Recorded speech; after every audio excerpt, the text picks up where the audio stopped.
What is going on, everybody? Welcome back to the channel. With all the news mainly being focused around iOS 27 Beta 1 being released last week, almost forgot about iOS 26.6 betas still being out in existence as well. And today, Apple just released the second beta for 26.6.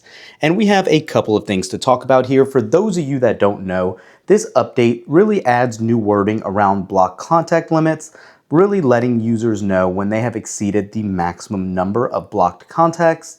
The update might also include a new anti-snatching feature that locks your iPhone if it's grabbed from your hands.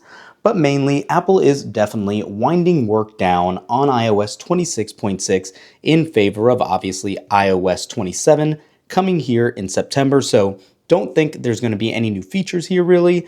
These are all going to be performance and bug fix updates now.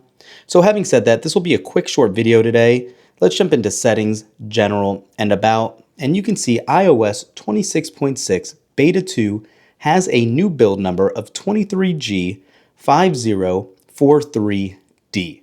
This update and the D signifies we're getting closer to the actual release. Should only be a couple more betas before this goes public, but this will be one of the last iOS 26 updates, since most resources yet again are now dedicated to iOS 27. Having said all that too, you can see our modem firmware on this update is now 2.05.52-1. And then if we go into iPhone storage here again, just to show you the difference, if we scroll all the way down, iOS is now using up 12.21 gigs for Apple Intelligence, 14.37 for iOS, for a total size of 26.58 gigs. And just to show you the difference here, in iOS 27, if we jump into iPhone storage here and scroll down, you can see the substantial difference right now going on with Beta 1. iOS is using 42.25 gigs holistically, with Apple Intelligence using 16.5 instead of 12. Reserved auto update space, 5.92 gigs, which you'll see if your phone is getting close to max capacity. iOS is at 16.23 gigs instead of 14. And again, that massive size difference, thanks to the reserved auto update space, is 42. We are looking at almost a 20 gig size difference. So just something I wanted to show you guys so you're aware kind of where this matches up. But I can tell you right off the bat from just using this and scrolling around, this is a very snappy update. You can see just how quick everything is loading and running on 26.6 Beta 2. Definitely nice to see. If we jump around, go into a couple of apps. Let's go into the Stocks app. I'm not seeing any dropped frame rates yet. It is running very smooth. It did get a little warm on this iPhone Air that we're running 26.6 on, but nothing crazy at all. You can see jumping around in between apps, it does work pretty well. Let's go into that control center. I'm not seeing, oh, there's a little hiccup there, but nothing really crazy at all in that regard. It looks very smooth. But aside from that, what I want to do is go into Geekbench. And obviously everything will continue to re-index for now though, but I do want to run a quick benchmark test to see what we get. In the interim, while this runs, just one other call out, keep in mind these betas will now be running kind of simultaneously for the next couple of months, at least through iOS 26.6 beta cycles, because with 27 being released last week, these should alternate releases for now, since like I said in my prior video, we are not expecting another release for 27 Beta 2 until next Monday. So if you're a developer or somebody that just likes being an early adopter, trying these out, you have a lot to look forward to in these next coming months for all of the updates that will be coming as far as beta software goes. After this comes out, I would yet again assume to get the Beta 3 for 26.6 on the 29th.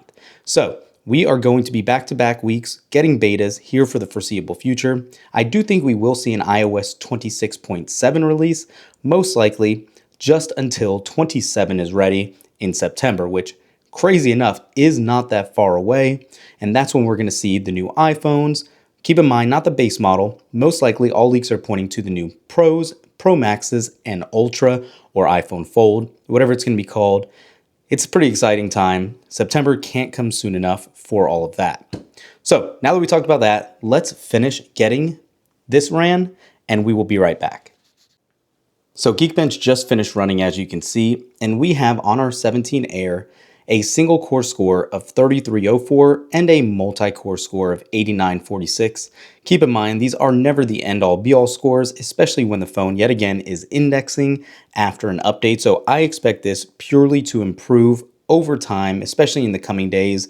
And I can tell already even the phone is still running warm. So these are not going to be the most optimized scores, but just to give you some sort of baseline, I did want to show you that. Now, one other thing I do want to touch on before we end this video is going into Clash Royale and showing you exactly how the RAM management has been in this build, especially if you watch our other videos, seeing exactly how much better it is in iOS 27. I am very impressed with that so far. So here we are in Clash. Let's just jump around a little bit. We're not going to actually start a match. Let's just kill some time. Let's just go ahead and update something. Let's go ahead and just upgrade something else. And now let's go ahead and jump back into stocks. Check out an app. Check out one of these articles. Let's go ahead now and jump out of that. Go into the App Store, the arcade. Let's go ahead and now jump into Image Playground. Interesting little error here from past images that were generated. I'm assuming these are all due to them being new ones in iOS 27, as the old ones are still all showing up here. And then let's go ahead and jump into the Music app. And you can see again just how fluid and quick everything is running in Beta 2. That's definitely nice to see. Now let's go ahead and go all the way back to Clash. And you can see it held in memory pretty well. It didn't reset the app, didn't restart the app, and we are good to go. So that is always welcome to see as well. But yeah, that's it for iOS 26.6 Beta 2. Keep in mind, again, we'll be receiving more betas, like we said, throughout the month of July before this is inevitably released, probably in late July or early August. We'll have to see. Let me know down below if you're still running 26.6, how are you liking it, how is it working, and if you're having issues, make a comment down below what device you're using and what those issues are, so we can kind of crowdsource that information. That's it for this one, guys. Thanks for watching. We will catch you in the next one. Peace.